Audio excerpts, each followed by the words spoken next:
पशुओं में रोग पहला लिखना है फफूंदी या खुरपका एवं मुंह पका।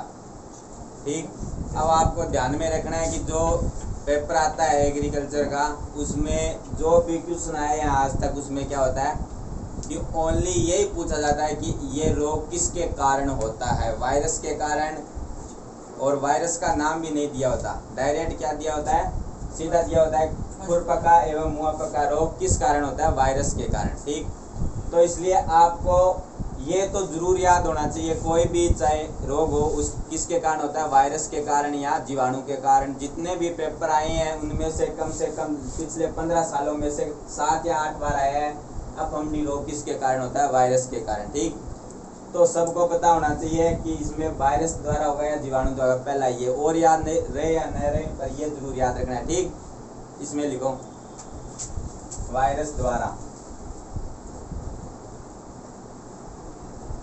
वायरस द्वारा रोग का कारक क्या हो गया, वायरस हो गया। ठीक, इसके अन्य नाम लिखो, अन्य नाम, रोग के अन्य नाम लिखो, एप्था एंड एपिजूटिक एप्था भी बोलते हैं इसको।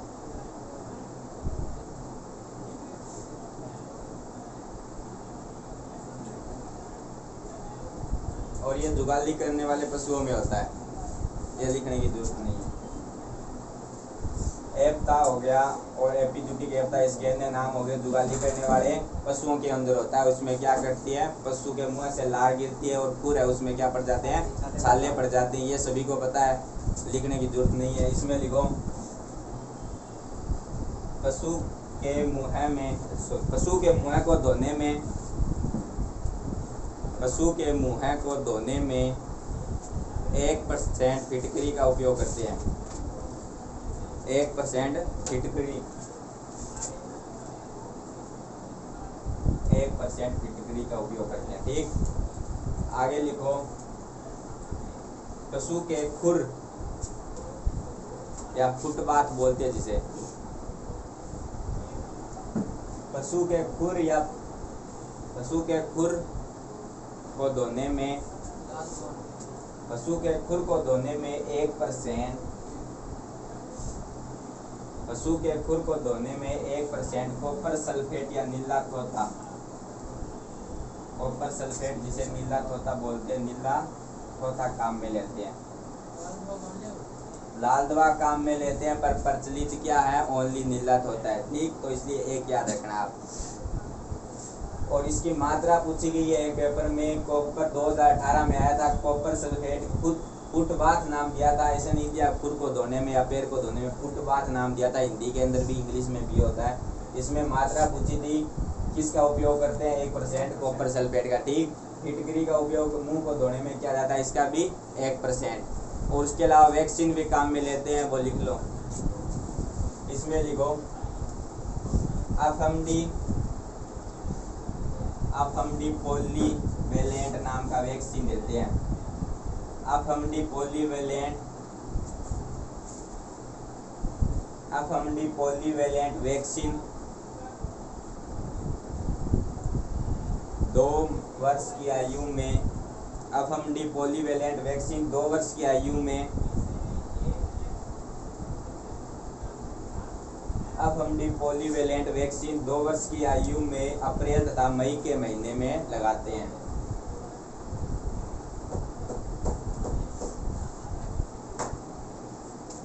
अगला रोग लिखो, कुछ याद रहे या ना रहे ये वायरस से होता है, और कॉपर सल्फेट का 1%, ये जरूर याद रखना है। ठीक, दूसरा रोग लिखो पशु प्लेग या रिंडरपेस्ट बोलते हैं जिसे, पशु प्लेग। दूसरा रोग हो जाएगा पशु प्लेग या रिंडरपेस्ट नाम आता है इसका इंग्लिश में। ये किसके द्वारा होगा, वायरस के द्वारा। ऐसे 2 ही रोग है जो वायरस द्वारा होते हैं। ठीक, ये वायरस द्वारा हो जाएगा। और इसके अन्य नाम है, इसमें फेमस है महामारी, महामारी नाम इसका क्या है, बड़ा ही फेमस है। और उसके अलावा इसको शीतला और माता रोग भी बोलते हैं। अन्य नामों में लिखो महामारी, शीतला और माता। तीन चीज तो जरूर याद होनी चाहिए। महामारी बोलते हैं, रिंडरपेस्ट बोलते हैं, पशु प्लेग और वायरस द्वारा होता है। इस रोग में क्या है, शरीर का तापमान क्या हो जाता है, बढ़ जाता है, ठीक। और उसमें लिखो, सीधा उपचार लिख लो इसका। इसमें लिखो 100 से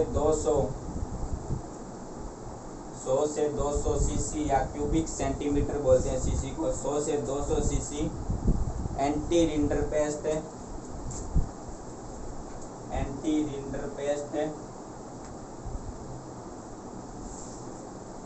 या जीटीवी का वैक्सीन लगाते हैं। जीटीवी का वैक्सीन लगाते हैं और ये वैक्सीन है वो जनवरी और फरवरी के महीने में लगाते हैं। जनवरी फरवरी, इसके ब्रैकेट में लिख लेना, जनवरी फरवरी। जीटीवी की फुल फॉर्म होती है गोट टिश्यू वैक्सीन। जो गोट होती है उसकी टिश्यू द्वारा एक वैक्सीन तैयार की जाती है, ठीक। लिख लिया इतना। थर्ड नंबर लिखो इसमें गलघोटू।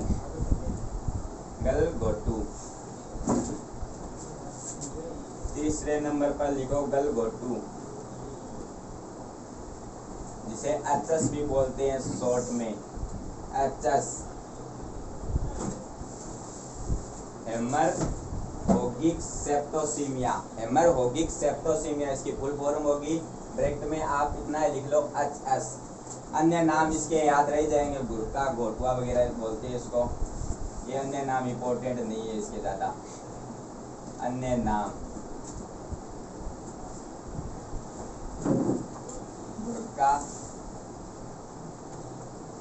घोटुआ।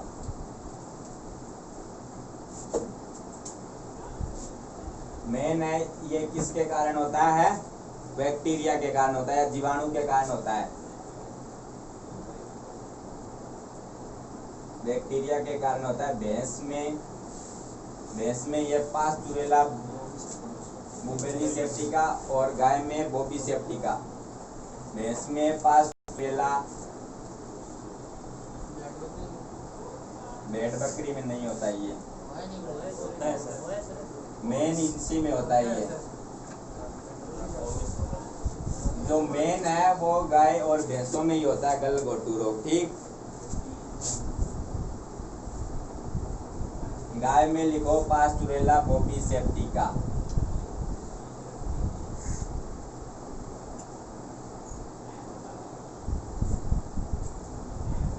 पास्चुरेला बोबी सेप्टिका।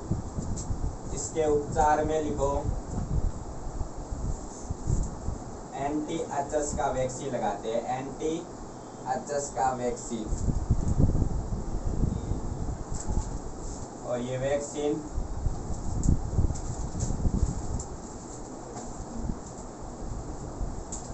मई और जून के महीने में लगाया जाता है। मई और जून के महीने में एंटी एचएस का वैक्सीन लगाते हैं, ठीक। ये याद रखना है, ये बैक्टीरिया द्वारा होता है। ये बैक्टीरिया, आगे बैक्टीरिया लिख लो चाहे या जीवाणु। 2 महीने में लगे, 6ठे और 7वें महीने में लगा सकते हैं इसको, 5वें और 6ठे में। जीवाणु द्वारा होता है। ये एक इम्पोर्टेंट चीज है, बस यही याद रखनी है आपको। मेन जीवाणु द्वारा होता है, इतना याद रखना। और कुछ याद रहे या ना रहे, जीवाणु द्वारा होता है गलघोटू रोग। तीसरा लिखो एंथ्रेक्स, सॉरी चौथा लिखो एंथ्रेक्स। चौथा कौन सा हो जाएगा, एंथ्रेक्स।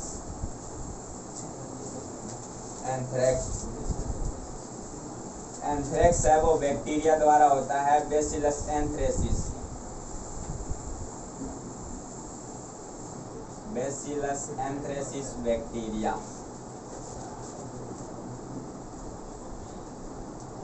बैक्टीरिया या जीवाणु बोल सकते हो। बैसिलस एंथ्रेसिस बैक्टीरिया द्वारा होता है। ये याद रखना है, बैक्टीरिया या जीवाणु द्वारा होता है एंथ्रेक्स रोग, ठीक। इसके अन्य नाम लिखो। अन्य नाम है, पहला लिखो जहरी बुखार, जहरी बुखार। ठीक, दूसरा लिखो प्लीहा, और इसको गिल्टी भी बोलते हैं और फेफड़ी जबर भी बोलते हैं। ठीक,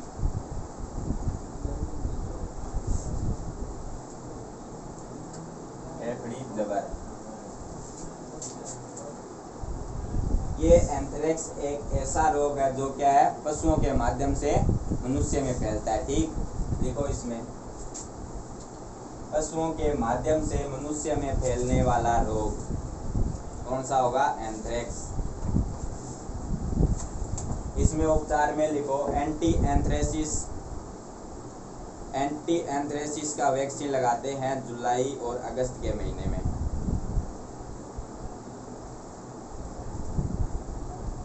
एंटी एंथ्रेसिस का वैक्सीन लगाते हैं जुलाई और अगस्त के महीने में।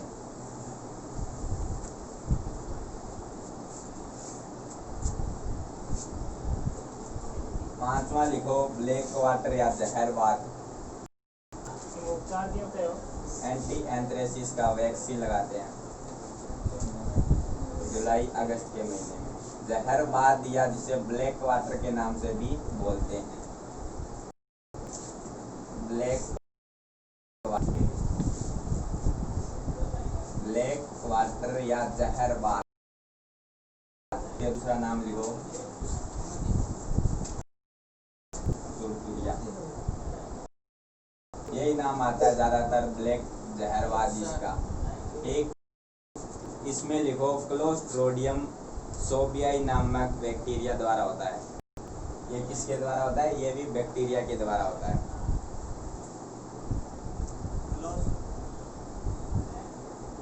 क्लोस्ट्रोडियम सोबियाई नामक बैक्टीरिया द्वारा होता है। क्लोस्ट्रोडियम सोबियाई नामक बैक्टीरिया द्वारा होता है। लिख लिया। इसमें उपचार में लिखो, इसमें उपचार में लिखना है टिंचर आयोडीन या लाल दवा का प्रयोग करते हैं। टिंचर आयोडीन या लाल दवा का उपयोग करते हैं इसके अंदर। ब्रैकेट में लिख लेना 1:1000, 1:1000। टिंचर आयोडीन या लाल दवा का उपयोग करते हैं, इसका घोल बनाते हैं 1:1000। लिख लिया। नंबर 6, नंबर 6 पर लिखो थनैला रोग, जिसे मेस्टाइटिस भी बोलते हैं।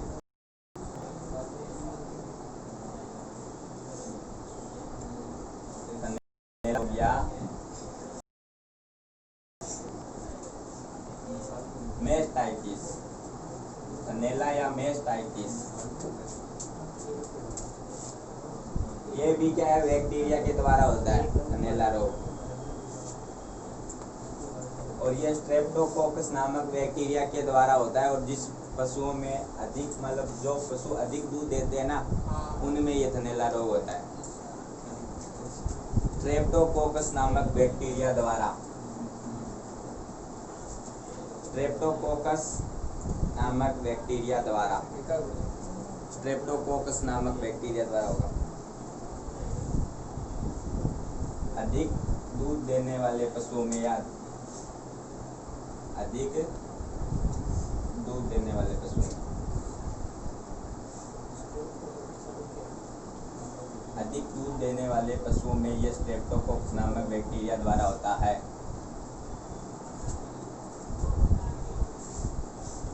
लिख लिया। 7वें नंबर पर लिखो,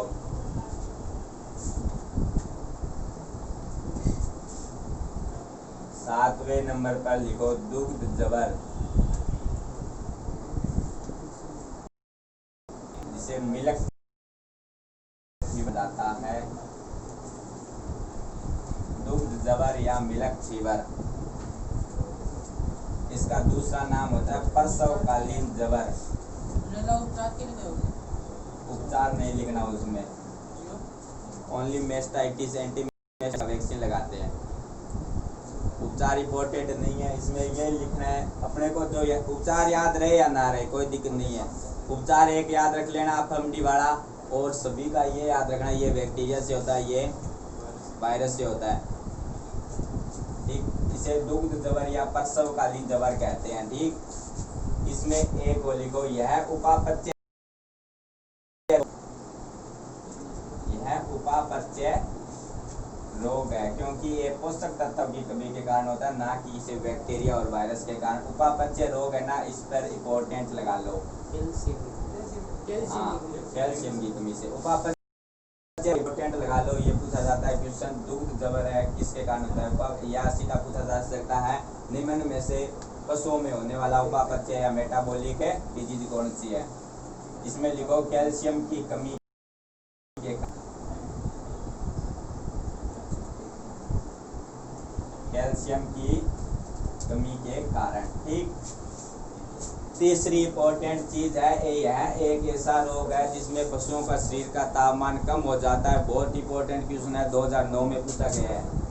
और जितने भी रोग होते हैं उनके अंदर पशुओं के शरीर का तापमान अधिक होता है, इनमें क्या है शरीर का तापमान कम हो जाता है। इंपॉर्टेंट लगा कर लिखो, इसमें पशु के शरीर का तापमान कम हो जाता है।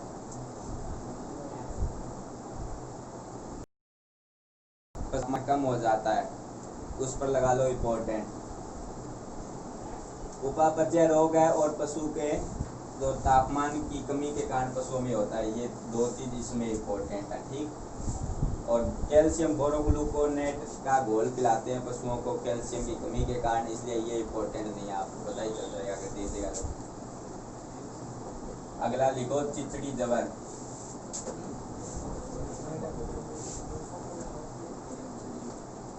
चिचड़ी जबर या टिक फीवर। कैल्शियम बोरोग्लूकोनेट का घोल पिलाते हैं। अगर तुमको ये पता है कि कैल्शियम की कमी के कारण होता है, अगर इसने दे भी दिया ना तो कैल्शियम बोरोग्लूकोनेट हो जाएगा उत्तर, ठीक। ये आता नहीं क्वेश्चन। चिचड़ी जबर या टिक फीवर ब्रैकेट में लिख लो। इंग्लिश वाले नाम याद रखना, कभी डायरेक्ट भी देता है ये। टिक फीवर या लाल मूत्र रोग भी बोलते हैं इसको, लाल मूत्र रोग। लाल मूत्र रोग बोलते हैं क्योंकि जो चिचड़ियाँ हैं उसके अंदर वो क्या करती है, जो ब्लड सेल होती है उनको क्या करती है, डैमेज कर देती है, उसको तोड़ देती है, जिससे है जो यूरिन होता है उस यूरिन के द्वारा ब्लड है सीक्रेट होने लगता है, ठीक। लाल मूत्र रोग कहते हैं इसको। और ये किसके द्वारा होता है लाल मूत्र रोग, प्रोटोजोआ द्वारा। पहला रोग है पशुओं में जो प्रोटोजोआ द्वारा होता है, इसका लिखो बेबिसिया बाइजेमिना। प्रोटोजोआ का नाम लिखो बेबिसिया बाइजेमिना, बेबिसिया बाइजेमिना।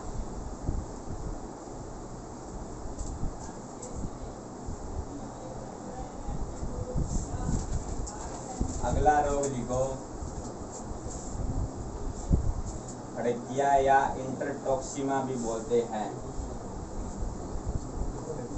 फड़किया जिसे इंटरटॉक्सिमा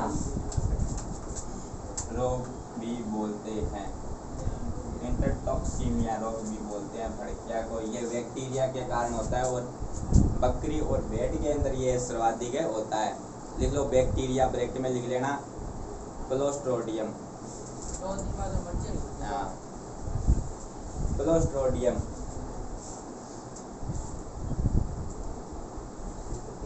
क्लोस्ट्रोडियम क्लोस्ट्रोडियम बैक्टीरिया के कारण ये रोग होता है और उसमें लिख लो भेड़ एवं बकरी में क्लोस्ट्रोडियम बैक्टीरिया। कोई बैक्टीरिया जो आपने जहरवाद में लिखा था ना क्लोस्ट्रोडियम सोपियाई, इसमें सीधा क्लोस्ट्रोडियम लिख लो। हैं बकरी पैर साइकिल पैर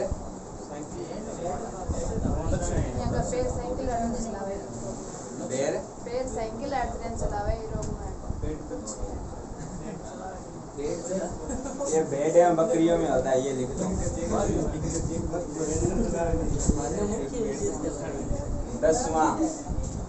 10वां रोग लिखो आथा या ब्लोट बोलते हैं इसे। आफरा या ब्लॉट, जितना शॉर्टकट हो सके उतना शॉर्टकट करने की कोशिश कीजिए। आपको तो उतना टाइम रहे कि आपको वही पढ़ना चाहिए जिससे क्वेश्चन आता है। मैं एक बार तो सोच रहा था डायरेक्ट यही बता दूं कि ये बैक्टीरिया से होता है, ये वायरस से होता है, उनके अंदर कुछ नहीं लिखा, क्योंकि उसके अंदर कभी भी नहीं पूछता ये विशेषता वगैरह पेपर के अंदर। आखिर में लिखो दूषित चारे द्वारा, दूषित चारे द्वारा, और गैस निकालने के लिए आपको लिखा दिया ट्रोकार कैनुला यंत्र काम में लेते हैं, ठीक, इतना लिख लो इसमें, दूषित चारे द्वारा, दूषित चारे द्वारा। अगला लिखो, हेडिंग डालो मुर्गियों में रोग। 2 रोग है अपने सिलेबस में मुर्गियों में रोग।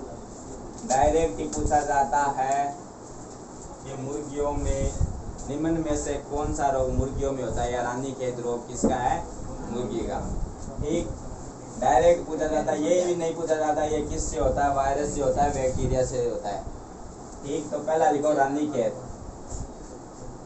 रानीखेत, आपको याद होना चाहिए रानीखेत रोग किस में होता है, मुर्गियों में। इसे न्यूकैसले रोग भी बोलते हैं, न्यूकैसले,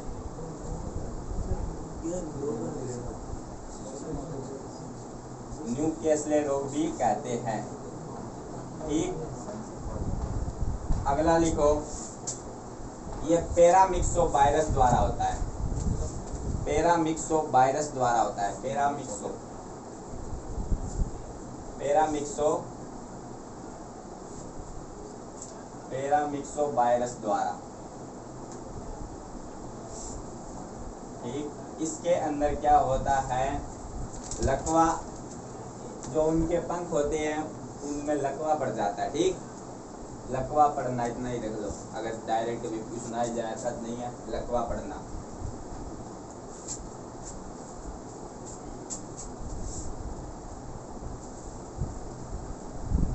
नंबर 2, चेचक, जिसे बोलते हैं फाउल पॉक्स या बर्ड फ्लू, बर्ड फ्लू। एक बार क्वेश्चन आया था बर्ड फ्लू रोग किसके अंदर होता है, उसने ऑप्शन दिया गाय, भैंस, भेड़ और मुर्गी, ठीक। तो जिसको पता है कि बर्ड किसको बोलते हैं, पक्षियों को बोलते हैं, ठीक। तो गाय, भैंस और भेड़ तो पक्षी है नहीं, मुर्गी होगा उसका आंसर है, तो इसे याद रखना। अगर इतना इजी क्वेश्चन आ जाए तो गलत नहीं होना चाहिए। चेचक, फाउल पॉक्स या बर्ड फ्लू, इसमें लिखो बोरीलियोटा वायरस द्वारा, बोरीलियोटा वायरस द्वारा, बोरीलियोटा वायरस द्वारा, बोरीलियोटा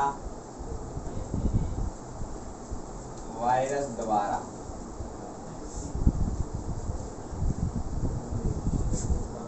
ठीक। इसमें एक और लिखो, यह रोग मुर्गियों में जीवन में केवल एक ही बार होता है, ये रोग जीवन में केवल एक बार होता है, ये रोग मुर्गियों में, उसके मुर्गियों के जीवन में ये रोग केवल एक बार होता है, ठीक। 8 से 12 सप्ताह की आयु में, ब्रैकेट में लिख लेना 8 से 12 सप्ताह,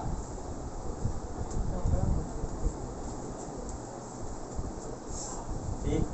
अब ये 2 ही है आपके सिलेबस में, पर 1-2 रोग और होते हैं, उनका लिख लो डायरेक्ट किसके द्वारा होता है, मेरेकस।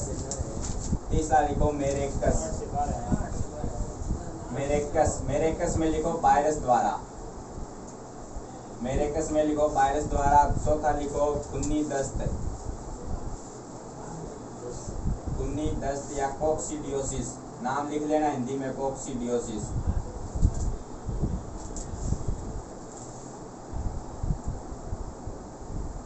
कोक्सीडियोसिस या खूनी दस्त। इसमें लिखो प्रोटोजोआ द्वारा,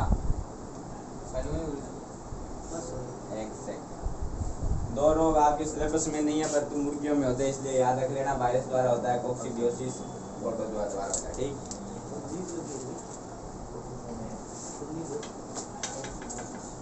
लिख लिया। ये रोग पूरे हो गया, अगला हेडिंग डालो।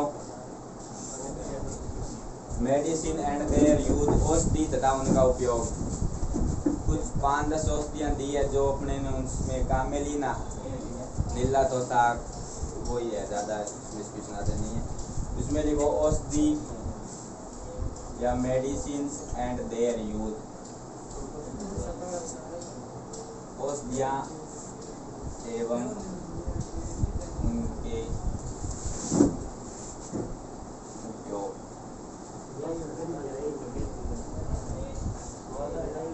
डायरेक्ट आप इसके अंदर समझने की कुछ चीज़ नहीं है, डायरेक्ट लिखना है। लिखो पहली औषधि का नाम लिखो फिनाइल। फिनाइल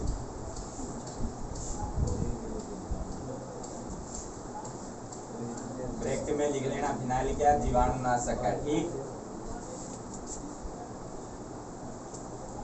फिनाइल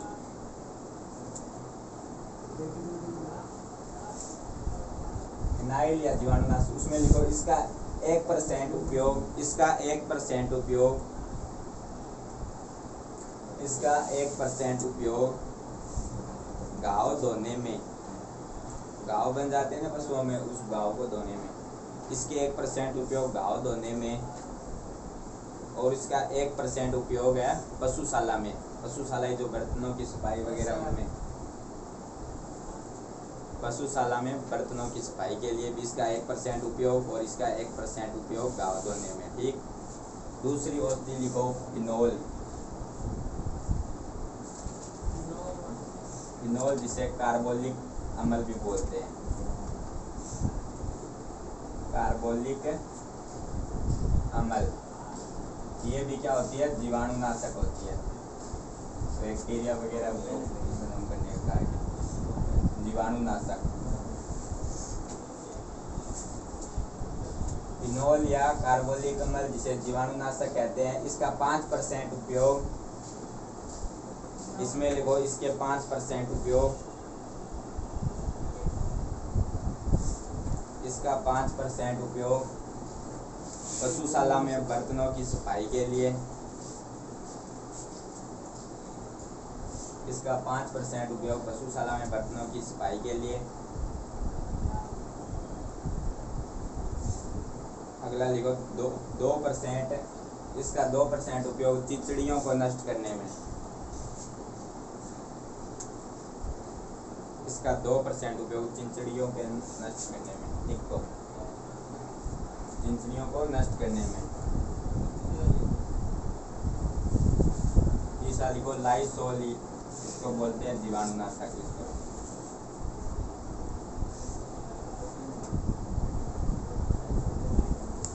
लाइसोल 1% गाँव में, डायरेक्ट लिख लेना 1% गाँव में,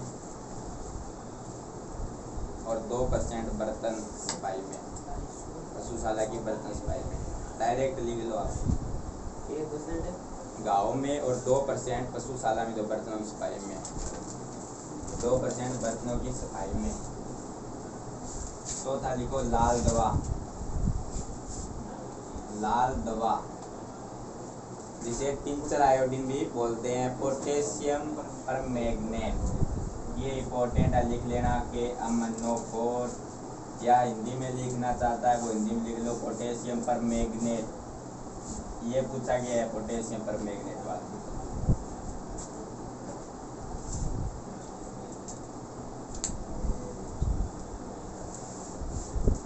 इसमें लिखो इसका 1.5% उपयोग, इसकी 1.5% उपयोग पशुशाला में, इसका 1.5% उपयोग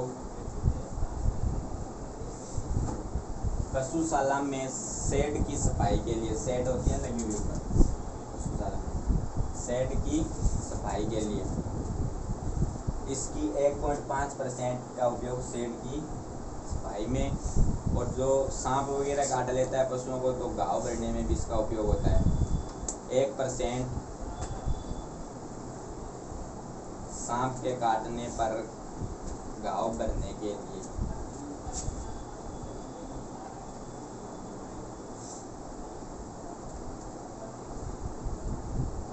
अगला लिखो 5वां मैग्नीशियम सल्फेट। मैग्नीशियम सल्फेट, ये इसमें ब्रैकेट में भी लिख लेना जीवाणुनाशक है, ठीक। लाल दवा के ब्रैकेट में भी लिख लेना जीवाणुनाशक। अगला लिखो मैग्नीशियम सल्फेट या विरेचक का कार्य करती है ये, विरेचक। मैग्नीशियम सल्फेट या विरेचक, ये जो 1.5% वाला है इस पर इम्पोर्टेंट लगाओ, क्वेश्चन आया हुआ है। लाल दवा का कितना प्रतिशत उपयोग करते हैं सेटों की सफाई के लिए? 1.5%। मैग्नीशियम सल्फेट या विरेचक, ये याद रखना, ये रेचक है, ये विरेचक। मैग्नीशियम सल्फेट में लिखना है विरेचक। इसमें लिखो कब्ज को दूर करने में दस्तावर के रूप में। कब्ज को दूर करने में, कब्ज को दूर करने में दस्तावर के रूप में या पेट सफाई के लिए। कब्ज को दूर करने में दस्तावर के रूप में, या लगाकर लिखो पेट सफाई में, या पेट सफाई में। ब्रैकेट में लिखो 300 से 400, 300 से 400 ग्राम लिख लिया। अगला लिखो अरंडी का तेल। अरंडी का तेल या कास्टर ऑयल, अरंडी का तेल, अरंडी का तेल। इसके ब्रैकेट में लिखो मृदु रेचक, मृदु रेचक। अरंडी का तेल है रेचक, विरेचक, मृदु रेचक, जीवाणुनाशक, कृमिनाशी। एक क्वेश्चन आया हुआ है। अरंडी का तेल क्या है? मृदु रेचक है, इस पर भी इम्पोर्टेंट लगाओ। इसलिए बोल रहा हूँ कि ये सभी याद रखना कौन सा मृदु रेचक है। 7-8 होती है, ज़्यादा नहीं आपके सिलेबस में। अरंडी का तेल मृदु रेचक, इसमें लिखो हल्के दस्तावर के रूप में, हल्के दस्तावर के रूप में, हल्के दस्तावर के रूप में।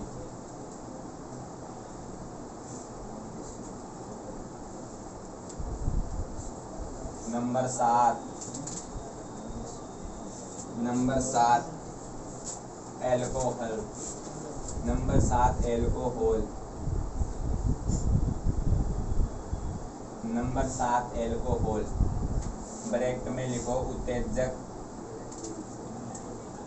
व शक्तिवर्धक। उत्तेजक व शक्तिवर्धक लिखो। इसका 5% उपयोग, इसका 5% उपयोग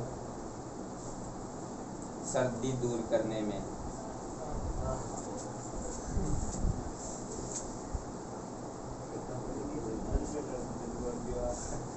या शक्ति के लिए, ठीक ना। शक्तिवर्धक है वो शक्ति प्रदान करता है, या उत्तेजक होता है तो सर्दी वगैरह दूर करता है, ठीक।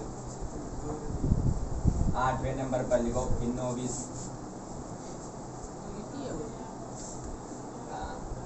फिनोविस, इसको बोलते हैं कृमिनाशक, या कीड़े होते हैं ना उनको मारने में इंसेक्ट वगैरह, कृमिनाशक, कीड़ों को मारने वाला होता है कृमिनाशक। फिनोविस में लिखो भैंस के पेट में, भैंस के पेट में कीड़ों को मारने के लिए। पशुओं में कीड़े पड़ जाते हैं ना, तो उसको मारने के लिए पशुओं के पेट में या भैंस के पेट में कीड़ों को मारने के लिए। 9वें नंबर पर लिखो कपूर। इसके ब्रैकेट में लिखो उत्तेजक, इसके ब्रैकेट में लिखो उत्तेजक। कपूर के ब्रैकेट में लिखो उत्तेजक।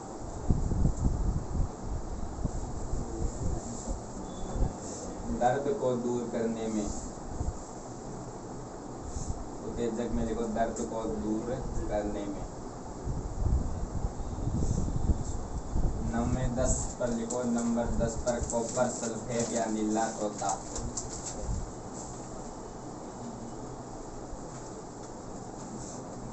कॉपर सल्फेट या नीला तोता। हाँ, इसके अंदर लिखना है, आपको पता है अपमडी रोग के अंदर 1% फुटपाथ या खुरों की सफाई के लिए। अपमडी रोग में 1% खुर या पैरों की सफाई के लिए, पैरों की सफाई के लिए।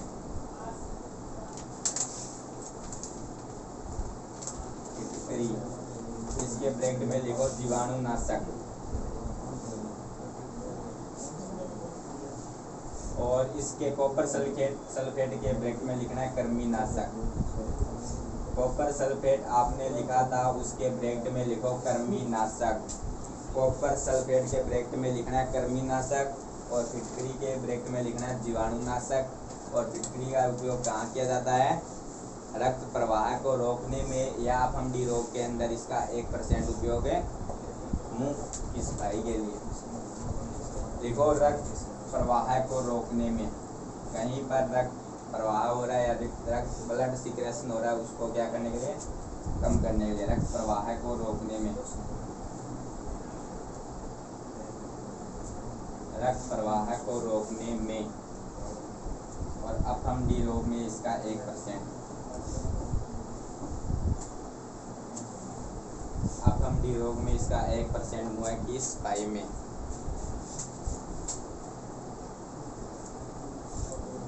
अगला 11वां नंबर पर लिखो तारपीन का, 12वें नंबर पर लिखना है तारपीन का तेल। तारपीन का तेल, तारपीन का तेल दूसरा होता है। तारपीन का तेल में लिखो कृमिनाशक, कृमिनाशक। इसमें तारपीन के तेल में लिखना है, ब्रैकेट में लिखना है कृमिनाशक। तारपीन का तेल सूजन आने के स्थान पर मालिश करने के लिए, सूजन आने के स्थान पर मालिश करने के लिए।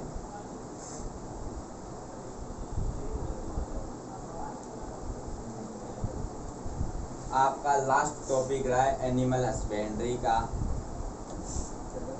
दूध। मिल्क के अंदर आपके सिलेबस में दे रखा है मिल्क एंड इट्स प्रोडक्ट, या मिल्क से कौन कौन से प्रोडक्ट बनते हैं। करड हो गया, कोलेस्ट्रॉल हो गया, और एक अब हेडिंग डालो दूध।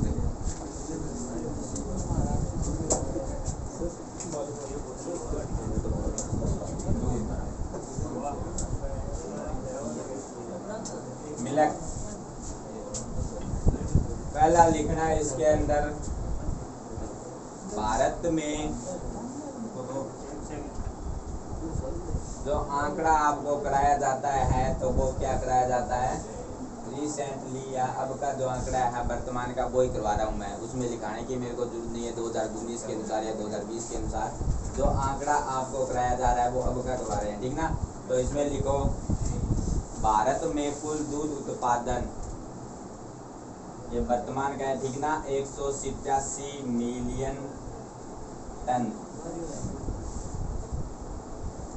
क्वेश्चन आया हुआ है बहुत पुराना, पर उसमें आंकड़ा अलग था उस टाइम का, तो इसलिए ये आंकड़े याद रखना।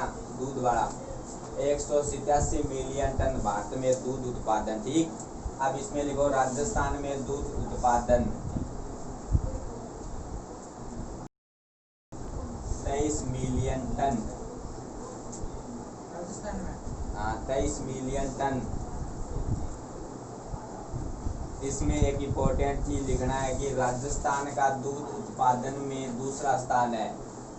राजस्थान का दूध उत्पादन में दूसरा स्थान है। दोबारा लिख लो, राजस्थान का दुग्ध उत्पादन में दूसरा स्थान है, और पहला स्थान किसका है? उत्तर प्रदेश का 23 million. Uttar Pradesh 30 million ton कर रहा है, ठीक ना, प्रोडक्शन। और राजस्थान में पूछ लिया जाए तो जयपुर के अंदर दूसरा स्थान राजस्थान का भारत में दूसरा स्थान है दुग्ध उत्पादन में। पहला स्थान किसका? उत्तर प्रदेश का, वहाँ पर 30 मिलियन टन दूध का उत्पादन होता है और राजस्थान में 23 मिलियन का। अगर राजस्थान में पूछ लिया जाए तो जयपुर में आपको लिखाया हुआ है।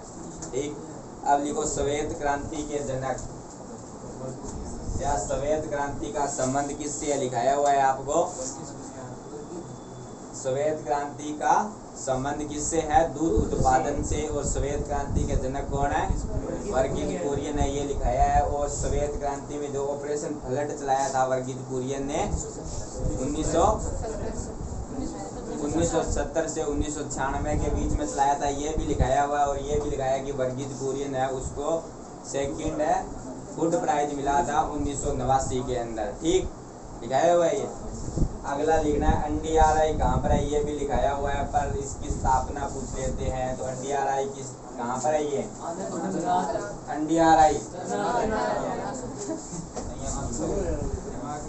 NDRI है करनाल हरियाणा के अंदर। इसकी स्थापना कब हुई, 1955 में। NDRI की स्थापना हुई थी 1955 में। NDRI की स्थापना कब हुई, कन्फर्म। NDDB की कब हुई, तो फिर NDDB की आनंद कहाँ पर है, गुजरात के अंदर। ठीक, 1965। आप अपना क्रम कन्फर्म कर लेना। 1923 है क्या है, मेरा तो कन्फर्म किया हुआ है 1955 और उसके बाद 1965। ठीक, NDRI करनाल हरियाणा में है। ठीक, और हरियाणा में क्या चीज है, भैंस, राष्ट्रीय भैंस अनुसंधान केंद्र कहाँ पर है, हरियाणा में। और केंद्रीय मृदा लवणता अनुसंधान संस्थान कहाँ पर है, करनाल हरियाणा में।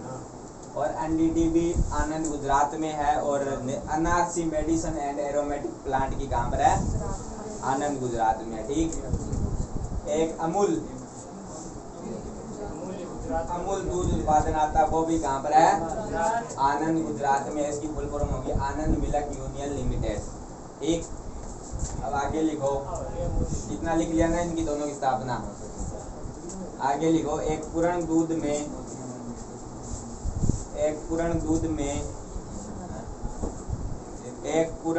में 3.5% वसा,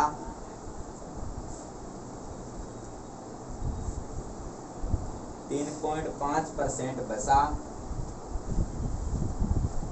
तथा 8.5% असन्नक होता है, सॉलिड नोट पे।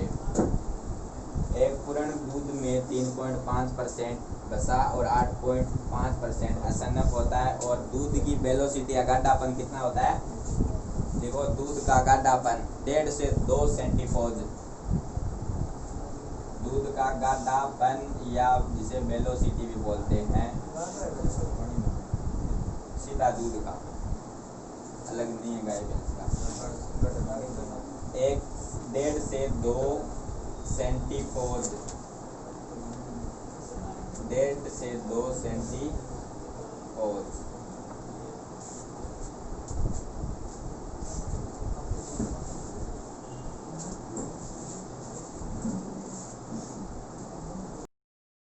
लिखो, हेदरंग कैसिन प्रोटीन के कारण, कैसिन प्रोटीन के कारण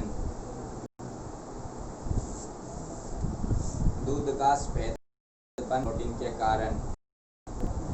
एक लिए आप दूसरा लिखो, दूध का पीला रंग कैरोटीन के कारण। दूध का पीला रंग कैरोटीन। अब लिखो, दूध का आपेक्षिक घनत्व या रिलेटिव डेंसिटी, आपेक्षिक घनत्व लिखना है। दूध का आपेक्षिक घनत्व 1.028 से 1.32 आपेक्षिक घनत्व या डेंसिटी बोलते हैं जिसको।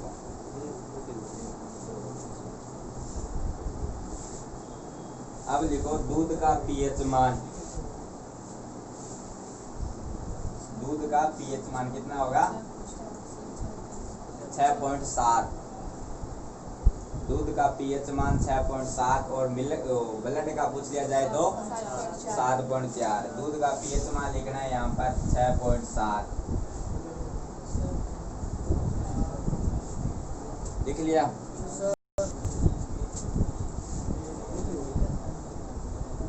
अब लिखो दूध का हिमांक बिंदु या फ्रीजिंग पॉइंट।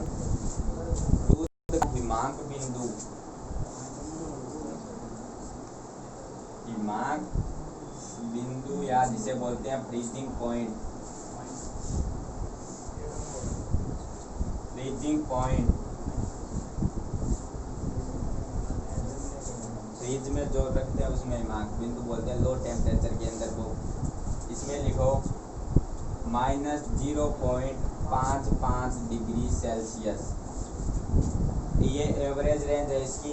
कई जगह आपको ये मिलेगा -0.52 से लेकर 5-6 तक। आप एवरेज लिख लो 5 डिग्री। बॉइलिंग पॉइंट या उबाल बिंदु, दूध का उबाल बिंदु या बॉइलिंग पॉइंट 101 डिग्री सेल्सियस। कई जगह आपको 100.5 भी मिलेगा। ठीक,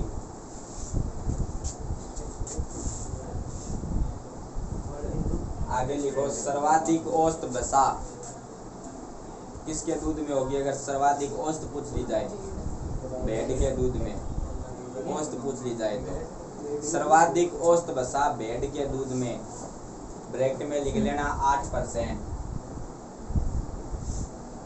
सर्वाधिक औसत वसा भेड़ के दूध में 8%। अगला लिखो सर्वाधिक औसत प्रोटीन, सर्वाधिक औसत प्रोटीन 4%। सर्वाधिक औसत प्रोटीन 4% भेड़ के दूध में। ठीक, अगला लिखो सर्वाधिक औसत लैक्टोज या शर्करा, सर्वाधिक औसत लैक्टोज या शर्करा 5.5% किसके दूध में? भैंस के दूध में। इसमें लिखना है बफेलो, उनमें लिखना था शिव, भैंस के दूध में।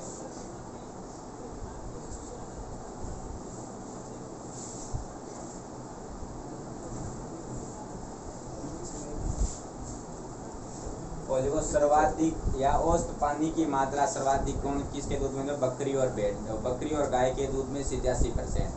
औसत पानी की मात्रा सर्वाधिक किसमें होती है? बकरी एवं गाय के दूध में 87%। बकरी एवं गाय के दूध में 87%। बकरी और गाय के दूध में 87%।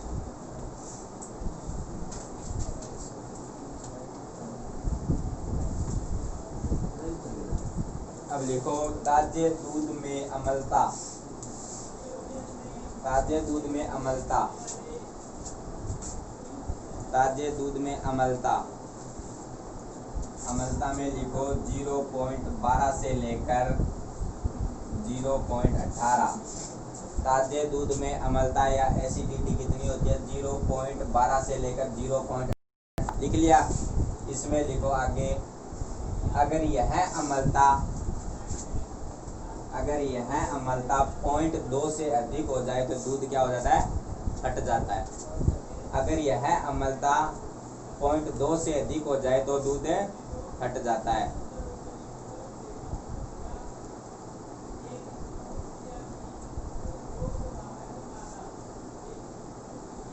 इसलिए इसमें साथ में लिख लो। एक दो चीज और है जो आपको बाद में समझ में नहीं आएगी, भी समझ में आ जाए। ठीक, साथ में लिखने से। आगे लिखो दही में अम्लता, दही में अम्लता कम होगी या ज्यादा होगी? ज्यादा। 0.75 से लेकर 0.95। दही में अम्लता 0.75 से 0.95।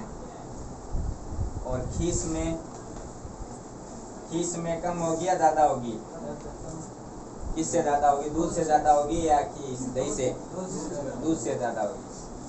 0.2 से लेकर 0.4 या 0.20 से 0.40 बोल सकते हो। ठीक, इसमें अम्लता नॉर्मल सी बात है, है 12 से 18 होती है। अगर 2 से अधिक हो जाती है तो दूध फट जाता है और कीस के अंदर क्या है मलता होती है, इसलिए वो क्या है स्कंदित हो जाता है, गर्म करने में फट जाता है 40 से 20 से 40। और दही के अंदर ज़्यादा मलता होती है 75 से 95। ठीक। अब देखो दूध की विद्युत चालकता, दूध की विद्युत चालकता, दूध की विद्युत चालकता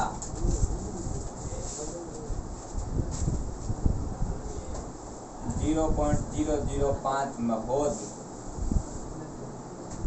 इसकी क्या है यूनिट है विद्युत चालकता ज्ञात करने की। दूध के अंदर 0.005 महोज। अब लिखो पशुओं की दुग्ध शिराओं में अशुद्ध रक्त बहता है। दुग्ध शिरा होती है उसमें अशुद्ध रक्त बहता है, या पशुओं की दुग्ध शिराओं में अशुद्ध रक्त बहता है।